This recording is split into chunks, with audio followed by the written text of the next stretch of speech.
It's the roast, wonderfully brined and seared.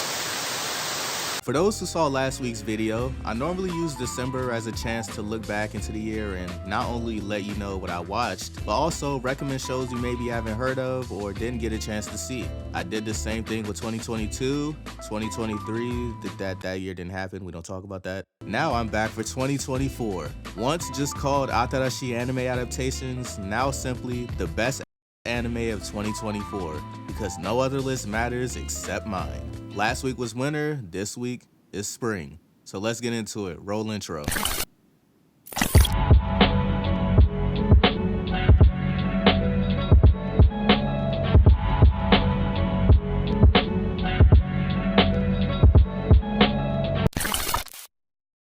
D-Mid, excuse me.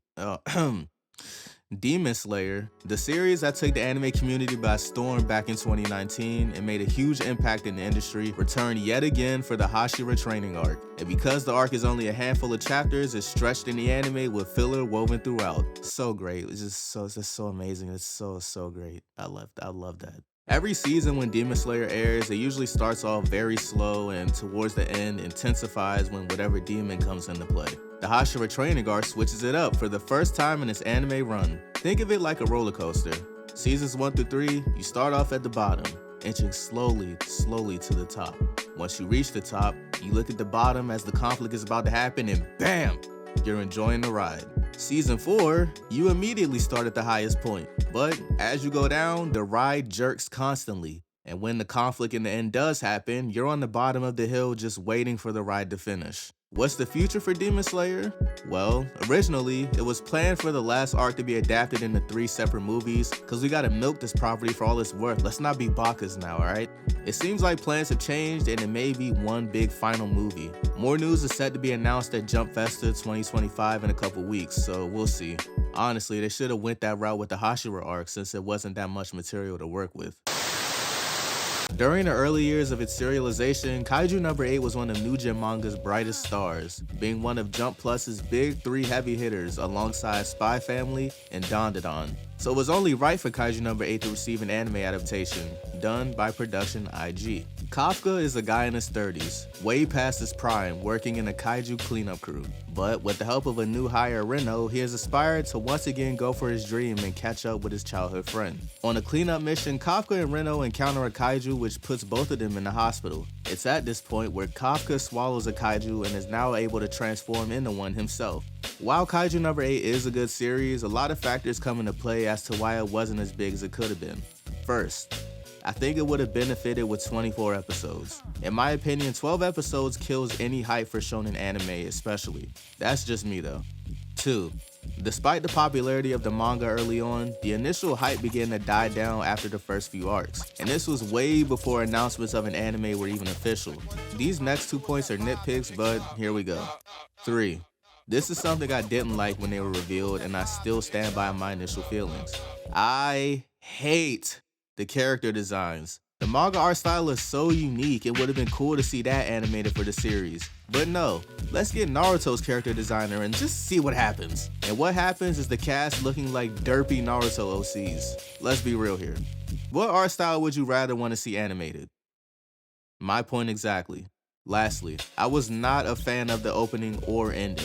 They were just lackluster, and every week I ended up skipping both. When I think of music for a show about kaijus, something very much rooted in Japanese entertainment and culture, you'd expect music that resembles the shows and movies of that time, but with a modern twist. Not Young Blood and One Republic. The One Republic song was okay, but it simply didn't fit the vibe at all. Hopefully the team at Production IG looked at all the reviews and feedback and improves the quality of season 2 next year. 2024 has been a big year for My Hero Academia and Shonen Jump as a whole. Towards the end of summer, the remaining 2 of the big 3 New Gen manga finished their serialization, Jujutsu Kaisen and MHA. We even got bonus work from Horikoshi for the final volume. manga fans eating this winter. Manga aside though, we got probably the best, most engaging season in the last 3 years of the show airing, and I'm not alone in that statement. There has been a drought with the anime, but this season definitely went from 0 to plus ultra real quick. We got the death of villains we've been following since the beginning, endless casualties, All for One's youthful evolution, All Might versus All for One, Shigaraki versus Deku. A lot of events in the latter half of season 7 have been set up for the final season 8, which might air sometime 2025. Looking forward to see how this wraps up, even though I kinda already know what happens. If you aren't caught up on the anime, I advise you do so. If you're looking for a shonen delinquent series, wait a minute. A modern shonen delinquent series. A good modern shonen delinquent series, Windbreaker is for you. There's no way you haven't heard about this show considering Crunchyroll promoted it relentlessly online. YouTube ads, numerous tweets from Crunchyrolls and other anime Twitter accounts, you definitely saw an advertisement for this. Wish they put that effort into every anime they license. Due to being made fun of for his appearance growing up, Haruka Sakura develops skills in fighting. He moves to a new town to start school at Furin High, where fighting is the main focus, in order to take the top spot. Before his first day, he ends up in a gang fight where he meets Bofurin, a group of delinquents who end up being Sakura's classmates. Earlier, I made a little jokey joke about Tokyo Revengers, but there's a lot of harsh truths and jokes. Windbreaker is Tokyo Revengers, but good, with way better animation. Let's keep it a buck. The weakest part of Tokyo Revengers anime are the fights and fight animation. And when you're a series where the focus is on delinquents and gang fights, at least have good, well-choreographed fight animation. Cloverworks understood the assignment because that's Windbreaker's strongest aspects. These kids be fighting. The action is portrayed so clearly compared to most anime. It reminds me of God of High School's fight animation cranked to 11. I also refer to this as delinquent kaisen. If you know, you know. If not, let's play a game. Guess these voices. これはあれだ。引っ越してきたバカ。俺によこせ。お前も来られるぞ。みんな個性があって可愛いだろう。ぶっ殺そう。2025 is looking to be an extremely packed year, and you can add this to that already long list. Power Rangers? Get that kitty bullshit out of here. We already got it at home. Add a political, performative, violent edge with suspense to it, and you have Sentai Daishikaku, or Go-Go Loser Ranger. After an army of foot soldiers are defeated by Dragon Keepers, the in-universe Super Sentai squad, the remaining foot soldiers are forced to reenact the event for millions of people every Sunday. However, Fighter D is tired of the gimmick, which leads to him being killed by the Red Keeper. But he doesn't die. In fact, he's now resurrected as a human with the goals of infiltrating the Dragon Keeper's organization and killing them.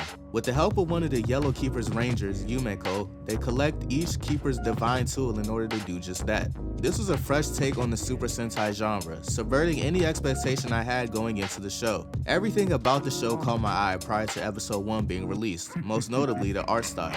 It's a very vibrant color palette which offsets the dark subject matter. I always like when studios use this approach to shading. It looks like they use different swatches of color instead of simply using a darker shade of the skin color. It looks more visually appealing that way.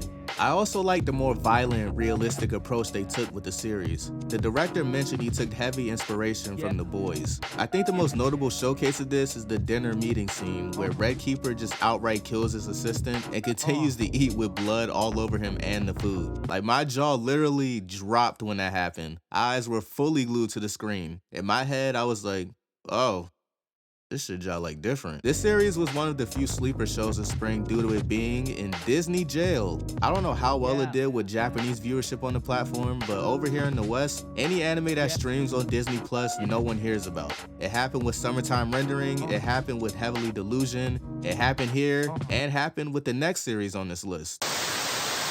It's crazy how Mission Yozakura family started serializing in Jump around the same time as Demon Slayer and JJK, yet no one brings this manga up. Maybe because there wasn't any huge moments that were worth going viral, I'm not sure. One thing is for sure, from the art I've seen, it's drawn insanely better than Demon Slayer. I mean, look at it! Taiyo's entire family is killed in a car accident. The only person who was there for him since the tragic event was his childhood friend, Mutsumi. A few years go by and another life-changing event happens. It's revealed that Mutsumi comes from a lineage of spies, so much so that the vice principal of their school is Mutsumi's older brother who's been keeping a watchful eye on her, as there are countless threats coming to bring harm to her. In order to protect her, Taiyo becomes a member of the Yozakura family, marries Mutsumi, and becomes a spy. Mission Yozakura family kinda gives me Spy Family vibes with the whole main character starting a family to carry out his mission plot. Also the fact that the two are both action comedies, but that's where the similarities end, as Spy Family feels more slice of life than Yozakura does. This is another series I fell off of that I really do want to revisit and finish because I did enjoy the first few episodes. Like with Loser Ranger, this was also in Disney jail. So again, say it with me now. No one fucking watched it. Maybe we should stop putting anime on Disney Plus. That's my idea. Clearly anime is not the mouse's main priority. They're trying to figure out the next 2D animated movie they can milk for a live action remake. Treasure Planet 2030! Continuing with anime nobody talked about, we have Mysterious Disappearances. Funny how I say that like I watched it because I certainly did not. I was only aware of this from the first teaser poster and thought it looked interesting. Fast forward to 2024, someone tweeted the opening for the anime, and because big titty anime woman, you know niggas gonna screenshot it and goon. Said big titty anime woman, Sumireko, is a failed novelist who is now working at a local bookstore. An associate gives her a book containing weird text resembling Japanese, which Sumireko proceeds to recite. Come to find out, it's a cursed book turning her into a child. Her work colleague, Ren, is aware of this as he's an expert in the occult. He's trying to tell Sumireko it's dangerous to keep the book, but because of her child form, her drive to write is something she doesn't want to give up. So, Ren gives her an ultimatum. Work with him and his sister Oto in their investigations or hand the book over, in which she agrees to aid them. Like I said previously, I was only privy to the anime because of the poster and then opening, but I caught wind of this through reading the manga, and I didn't realize how much fan service is showcased. I consider Mysterious Disappearances manga and anime two different things, because despite it being labeled ecchi, all the ecchi from the manga gets cut heavily. Thought I'd let you know that little fact in case you wanted to check this out. If Mysterious Disappearances sound intriguing and you were planning on watching anime, I'd say don't. Just read the manga. It's definitely the better choice if you want to see the series in its truest form. Were you aware that an Inio Asano anime was made? No? Well, we finally got one with Dead Demons Dededede Destruction. I made a video talking about the anime that you can click the card to watch, so I won't go in depth here. Man, I've been killing it with the shameless plugs, huh? It aired back in spring to not so critical acclaim, but it wasn't the show's fault. I place all the blame on Crunchyroll themselves. No promotion outside of one tweet, turning the movie into an 18-episode weekly series which killed the hype. Horrible subtitles due to using the English dub lines so subtitles randomly pop up out of nowhere. No translations of Japanese sentences shown on screen. The name itself. These reasons are what turn people away from watching Dededede. If you were going in blind without reading the manga, you'll absolutely be confused due to Crunchyroll's half-ass approach. It's abundantly clear this wasn't a priority for their platform. However, even through all the problems on the company's end, it doesn't take away from the actual content, which is still amazing. For all the Inio Asano fans who are still wanting a Poon Poon anime, stop wishing. This is the only anime adaptation you're gonna get from any of his works, so please watch it. This is what I watched in spring 2024. Despite me saying last video that I have more series to talk about, I only had 8, technically 7, considering I read one of the shows. My oopsie. Let me not say anything because I might have even less shows in next week's summer video. But yeah, that's the end. What shows did you watch in spring 2024? What shows would you recommend I watch from said season? Based on my commentary, which shows interest you the most? I'd love to hear your thoughts in the comments down below. And if you rock with the video, leave a like and subscribe. Till next time, deuces.